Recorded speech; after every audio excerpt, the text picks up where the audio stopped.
ప్రయాణికుల ప్రాణాలతో చెలగాటమాడుతూ వాహనాలను అతివేగంగా నడుపుతూ ప్రమాదాలకు కారణమవుతున్న ప్రైవేటు బస్సుల ఆగడాలకు అడ్డుకట్ట వేస్తూ తిరుపతి రవాణా శాఖ అధికారులు ప్రత్యేక చర్యలు చేపట్టారు. నిర్ణీత వేగానికి మించి వాహనాన్ని నడిపితే చలానా విధించడంతో పాటు శాఖపరమైన చర్యలు ఉంటాయని ఆర్టీఓ అధికారులు హెచ్చరిస్తున్నారు. అతి వేగాన్ని ఇకపై ఉపేక్షించేది లేదంటున్న తిరుపతి రవాణా శాఖ అధికారి మురళీమోహన్తో మా special correspondent Selvam face to face. చెలగాటమాడుతున్నటువంటి ప్రైవేటు ట్రావెల్స్ బస్సులకు బ్రేకు కూడా కళ్ళెం వేస్తూ ఇటు తిరుపతి రవాణా శాఖ అధికారులు కూడా కొరడా జులిపిస్తున్నటువంటి పరిస్థితి. అయితే దీనికి సంబంధించి కూడా అత్యధిక వేగాన్ని కూడా వెంటనే గుర్తించి వాళ్ళకి తగిన విధంగా ఫైన్ విధిస్తూ కూడా ఇటు అధికారులు అయితే కూడా చర్యలు తీసుకుంటున్నారు. అయితే దీనికి సంబంధించి ఆ వేగాన్ని ఎలా గుర్తిస్తున్నారు అనే అంశాన్ని కూడా మనం తెలుసుకునే ప్రయత్నం అయితే చేద్దాం. దీనికి సంబంధించి తిరుపతి ఆర్టీఓ మురళీమోహన్ గారు కూడా మనతో ఉన్నారు. ఆయనతో కూడా మనం మాట్లాడే ప్రయత్నం కూడా చేద్దాం. సరే, అయితే ఈ వేగాన్ని కూడా ఇటు నియంత్రిస్తూ దాన్ని గుర్తించి వాళ్ళకి ఇటు జరిమానా విధించే విధంగా కూడా ఒక జీపీఆర్ఎస్ సిస్టాన్ని తీసుకొచ్చినట్టు కూడా తెలుస్తుంది. అయితే ఏ విధంగా పనిచేస్తుంది సార్ ఇది? మా యొక్క గౌరవ కమిషనర్ శ్రీ మనీష్ కుమార్ సిన్హా గారి ఆదేశాల మేరకు మేము ఈ కార్యక్రమాన్ని నిర్వర్తిస్తున్నాము.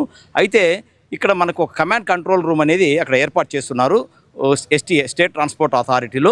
అక్కడ నుంచి అనునిత్యము ఆ యొక్క మానిటర్ చేస్తుంటారు. అక్కడ జీపీఎస్ ద్వారా మనకు మానిటర్ చేసి ఏ వాహనం అధికంగా స్పీడ్తో వెళ్తుంది, 80 కిలోమీటర్ దాటి 90, 110, 120 అలా ఏ వాహనాన్ని వెళ్తుందో అలా వాహనాలు గుర్తించి మాకు వెంటనే ఒక సందేశాన్ని పంపిస్తారు.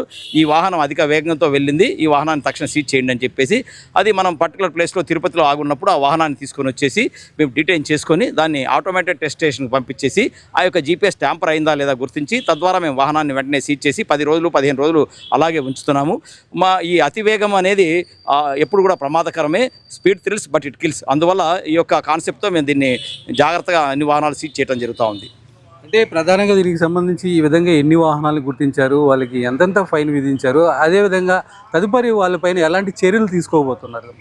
ఇప్పటి వరకు దాదాపుగా 11 వాహనాలు ఇటువంటి వేగాన్ని అతివేగంగా వెళ్ళిన వాహనాలని మేము గుర్తించి సీజ్ చేయడం జరిగింది. ఇవన్నీ కూడా కమాండ్ కంట్రోల్ రూమ్ నుంచి మాకు వచ్చిన ఆదేశాలు. ఎందుకంటే వాహనం రెగ్యులర్గా దారిలో వెళ్తుంటే స్పీడ్ ఐడెంటిఫై చేయడానికి మనకి ఇంకా కూడా అంత ఇన్స్ట్రుమెంటేషన్ అంతా కూడా లేదు. బట్ పైనుంచి వచ్చిన ఆదేశాల మేరకు విధిగా సీజ్ చేస్తున్నాము. అయితే వీటి 10,000 నుంచి 20,000 రూపాయలు ఫైన్ వేయటమే కాకుండా దాదాపు ఒక 10-15 రోజులు ఆపడం వలన ఈ యొక్క యాజమాన్యంలో ఒక తెలియని ఆందోళన, వాహనం అన్ని రోజులు ఆపటం వలన వాళ్ళు ఫైనాన్షియల్గా చాలా క్రైసిస్లో పడటం జరుగుతూ ఉంది. అందువల్ల వాళ్ళు వెంటనే తక్షణమే భయపడిపోయేసి మనకి ఆ యొక్క జీపీఎస్ని ట్యాంపర్ చేసిన జీపీఎస్ని వెంటనే ఆన్ బోర్డ్ డయాగ్నోసిస్ చేయించుకొని దాన్ని రెక్టిఫై చేసుకుంటున్నారు. రెక్టిఫై చేసిన తర్వాత మాకు సబ్మిట్ చేస్తున్నారు. సార్, ఇప్పుడు ప్రధాన నగరాల్లో కూడా చూసుకుంటే ఈ జీపీఆర్ఎస్ సిస్టంతో పాటు ఇటు వీడియోను కూడా అనుసంధానం చేస్తూ కూడా లోపల ఉన్నటువంటి డ్రైవరు ఇటు నిద్రమత్తులోకి జారుకుంటున్నారా లేదు, వాళ్ళ కదలికలను గుర్తించే విధంగా కూడా ఒక ఇటు జిల్లా ఏదైతే రవాణా శాఖ అధికారులు కూడా లింక్ చేస్తూ కూడా కొన్ని వీడియోలు కూడా మనకి బయట వస్తున్నటువంటి ఈ విధానాన్ని ఏమన్నా మనం అందుబాటులోకి తీసుకొచ్చే అవకాశాలు ఉన్నాయంటారా?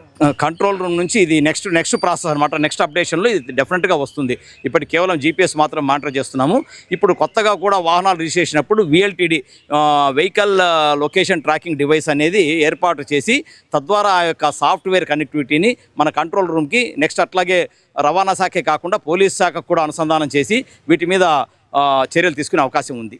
అంటే దీనికి ప్రధానంగా సంబంధించి చూసుకుంటే కూడా సార్, అంటే ఇప్పుడు ఈ 11 బస్సులు అంటే భవిష్యత్తులో ఇలాంటివి ఇది కాకుండా వాళ్ళతో పాటు ఏదైతే ఇప్పుడు కొంతమంది చూసుకుంటే ప్రైవేట్ ట్రావెల్స్కి సంబంధించి వాళ్ళ పబ్బం గడుపుకునే దానికోసం అంటే అవగాహన లేని డ్రైవర్లు తీసుకురావడము, అంటే ఒక బస్సులో 2 డ్రైవర్లు ఉండాల్సిన చోట కూడా ఒక డ్రైవర్నే పెట్టుకొని కూడా ఇటు నడుపుతుండడం, ఇలాంటివి కూడా చాలా ఘటనలు కూడా జరిగినాయి. ఈ నేపథ్యంలోనే ఈ మధ్య కాలంలో చూసుకుంటే ప్రైవేటు ట్రావెల్స్ బస్సులు కూడా అధికంగా యాక్సిడెంట్లకు గురైనటువంటి పరిస్థితి, దీంట్లో అనేక ప్రాణాలు కూడా పోగొట్టుకునే పరిస్థితి. దీని మీదంతా కూడా ఎలాంటి చర్యలు తీసుకుంటారు, వాళ్ళతో ఎలా అవగాహన కార్యక్రమాలు నిర్వహించబోతున్నారు?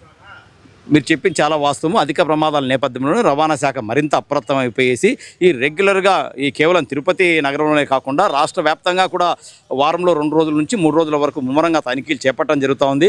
కేవలం ఈ 2 రోజుల్లోనే మనము 29 వాహనాల మీద కేసులు నమోదు చేసి దాదాపుగా 10 లక్షల రూపాయల రెవెన్యూ కూడా మనం కలెక్ట్ చేశాము. మనం ఈ బస్సు వస్తే మనం ఇప్పుడు కలకత్తా నుంచి బెంగళూరు వెళ్తున్న bus all India tourist permit అట్లాగే నేషనల్ పర్మిట్ ఆథరైజేషన్ అయిపోవడం వల్ల దాదాపుగా 5,40,000 రూపాయలు కట్టవలసి ఉంది. అట్లాగే మర్కండైల్ గూడ్స్ క్యారీ చేస్తున్న వాహనాల మీద కూడా మేము విధిగా కేసులు నమోదు చేస్తున్నాము. ఏదైనా సరే ప్రమాదభరితంగా ఉన్న ఏదైనా గూడ్స్ ట్రాన్స్పోర్ట్ చేస్తున్నాయంటే వాటిని సీజ్ చేసి మేము వెంటనే కమర్షియల్ ట్యాక్సెస్ కూడా మేము రెఫర్ చేస్తున్నాము. సో ప్రతి నిత్యం కూడా గతంలో కంటే ఈ యొక్క కాంట్రాక్ట్ క్యారేజీల మీద మేము ఎక్కువ జాగ్రత్త తీసుకుంటామనేది అందులో ఎలాంటి సందేహం లేదు. ఇది నిర్వివాదాంశం.